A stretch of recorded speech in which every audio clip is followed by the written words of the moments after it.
देश के संसाधनों को बचाना कैसे है, हर पैसा ठीक जगह खर्च कैसे हो, ये भी कैसे करना है।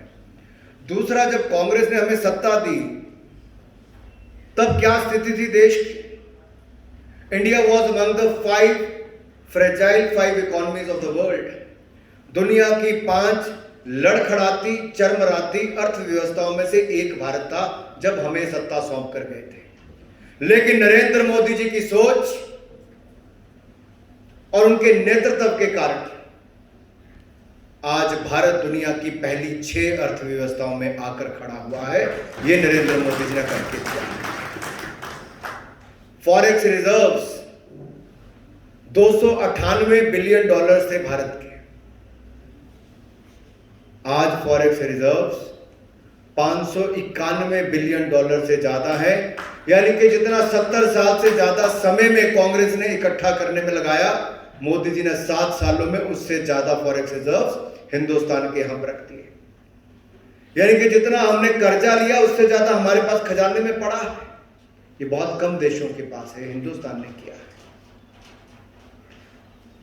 ये कुछ बातें जो रोजमर्रा की चर्चा में नहीं आएंगी, कोई समाचार पत्र इसके बारे में नहीं लिखेगा, कोई आपकी उपलब्धियों को नहीं बताएगा, लेकिन इसे हमारे कार्यकर्ताओं को बार बार बताने की आवश्यकता है ताकि हम कहें।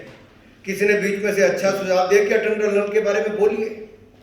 आप ही नहीं, आज पूरा देश बोल उठा है कि हिंदुस्तान को एशिया की या सबसे ऊंचाई पर जो टनल बनाकर दी, तो जो वर्षों से नहीं बन पाई, वो भी नरेंद्र मोदी जी की सरकार ने आकर हिमाचल को करने का काम किया। उस समय भी कटाक्ष ही कर रही थी और कुछ नहीं कर रही थी, आलोचना ही कर रही थी। और मुझे प्रसन्नता इस बात की कि हमारे पार्टी का कार्यकर्ता देश के हर कोने में जमीन पे लगे हुए थे। ये भारतीय जनता पार्टी की बहुत बड़ी उपलब्धि है, बहुत ही बड़ी उपलब्धि है, क्योंकि आज अगर दुनिया भर के देशों में कहा जाता है कि किसी देश ने जिन देशों में सबसे कम मृत्यु दर है, उन देशों में किसी देश का नाम आता है तो हमारे भारत का आता है। मेरे भाइयों का क्यों आया? क्योंकि मोदी जी ने नेतृत्व किया। मुझे आज भी याद है 24 मार्च को जब कंप्लीट लॉकडाउन लगा, तो माननीय गृह मंत्री जी को, वित्त मंत्री जी को और मुझे तीनों को वहां पर बुलाया गया प्रधानमंत्री जी के निवास पर। लगातार हमारी बैठकें 3-2 महीने तक इस पर होती रही। क्या करना चाहिए, संसाधन कम है, कितनी लंबी लड़ाई होगी किसी को पता नहीं। क्या आप में से किसी को पता था 24 मार्च को क्या होगा? किसी को कल्पना ही नहीं थी कि आगे क्या होने वाला है। कम संसाधनों के बावजूद मोदी जी ने कहा हिंदुस्तान में कोई व्यक्ति ऐसा ना हो गरीब से गरीब भी जो भूख के कारण मरे या भूखमरी के कारण मरे। हमें हर किसी को अन्न और धन देने का काम करना है। आज मैं यहां पर खड़ा होकर कह सकता हूं 80 करोड़ लोगों को 8 महीने तक 5 किलो गेहूं, चावल और चना देने का काम किया तो नरेंद्र मोदी की सरकार ने किया। कोई दुनिया का देश नहीं कर पाया। मेरे हिमाचल प्रदेश को भी उस समय में हम लोगों ने 2,96,698 लोगों को तो रसोई गैस के सिलेंडर मिले, यानी कि मुफ्त गैस के सिलेंडर भी देश भर के उज्ज्वला योजना के लाभार्थियों को दिए गए। 28,30,000 लोगों को तो अनाज यहां पर दिया गया। हिमाचल प्रदेश की बात कर रहा हूं सिर्फ। यही नहीं, 6,70,000 से ज्यादा प्रधानमंत्री जनधन खाता धारक जो थे उनको लगभग 100 करोड़ रुपया, 1500 रुपया हर महिला को उनके खातों में देने का काम मोदी सरकार ने किया।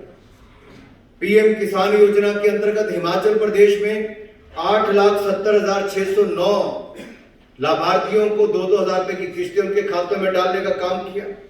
सामाजिक सुरक्षा जो मिलती थी वृद्ध, विधवा या दिव्यांग को, वो तो मिली ही, उसके अलावा 1-1 हजार रुपए उनको अलग से दिया गया। 1,11,000 से ज्यादा हिमाचल के लोगों को यह भी मिलने का लाभ मिला। इसके अलावा वेज एंड मीन्स एडवांसेस, क्योंकि जयराम जी को इसका अनुभव भी होगा कि 60% वेज एंड मीन्स एडवांसेस हमने ज्यादा दिए ताकि आपको पैसा ज्यादा मिले। FRBM एक्ट में एक प्रावधान है कि 3% से ज्यादा राज्य कोई भी कर्जा नहीं ले सकता। वो कर्जा आप ज्यादा भी ले सके उसमें प्रावधान नहीं मिलता था, अनुमति नहीं मिलती। उसको भी 2% बढ़ाया गया और उससे भी कुल सभी राज्यों का मिलाकर 4,27,000 करोड़ से ज्यादा सभी राज्य ज्यादा अपना पैसा ले सकते थे। जीएसटी की कलेक्शन नहीं हुई, उसके बावजूद हमने केंद्र में यह प्रावधान करके दिया कि राज्यों को कोई दिक्कत ना आए। केंद्र के पास पैसा इकट्ठा नहीं हुआ, लेकिन फिर भी राज्यों को उनका शेयर समय पर मिले, रेवेन्यू डेफिसिट ग्रांट भी मिले, केंद्रीय करों का हिस्सा भी मिले। केंद्र सरकार ने किसी राज्य का कोई हक नहीं मारा और हिमाचल को तो 450 करोड़ रुपया अतिरिक्त दिया, जिस पर ना कोई ब्याज ना कोई किस्त वापस करनी है। 50 साल के बाद वो पैसा वापस होगा, 50 साल तक आपको उसके लिए कुछ नहीं करते थे।